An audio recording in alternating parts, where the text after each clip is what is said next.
а не да се леят тук елейни слова, общо войскови, общо пожелателни, абстрактни, да говорим за европейските ценности, да говорим за ала-бала, но не и за това, което е истинската българска история. Не и за тези, които унищожаваха българската нация и осъществиха геноцид над българския народ. Турските изроди, които унищожиха българския генофонд и за които ние искаме извинение, от които искаме извинение и поставяме въпроса в парламента да се приеме ден на българския геноцид, деня на Баташкото клане. Защото има долни нихилисти, има предатели, които отрекоха, че имало Баташко клане. Има и такива. Държавното ръководство не реагира. Президента не реагира на тези, които писаха книги и които убедяваха, че нямало Баташко клане. Това било легенда. На тези, които се гаврят с българската история, нямаше реакция нито от президент, нито от тогавашното правителство, нито от посланици, които са изпратени в чуждите държави, там, където се пишеха тези антибългарски книги. Никаква реакция. Ето за това ние казваме, докато България не започне да се управлява от националисти, нещата няма да тръгнат. Ще продължава този период на нихилизъм, ще продължава това услужливо кланяне към Анкара, към Русия, към Америка, към Брюксел, към на всички посоки, но не и към България, не и към корена, от който произхождаме всички, не и към българския народ, който ни праща да правим политика, който дава доверието си на нас.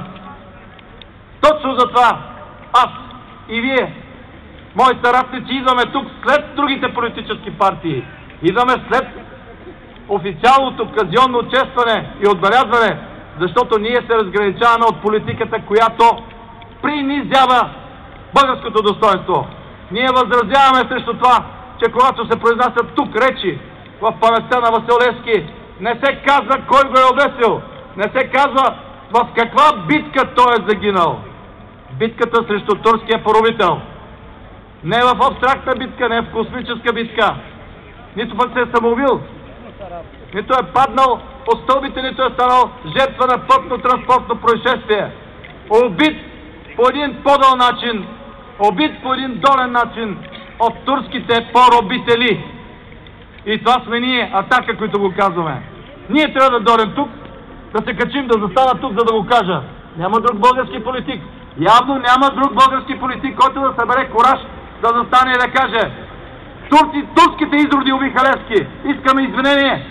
Искаме обезщетение за земите на тракийските бежанци. Искаме, когато дойде тук турския премиер, да се извини за геноцида. И тогава да го приемем като държавник на съседна държава. Това искаме ние от Атака. Защо никой друг политик, никой друг лидер на политическа сила не смее да изговори тези думи? Защото не е дораснал да бъде български политик. Това мога да ви кажа. Защото той просто не е дораснал и не заслужава доверието на народа.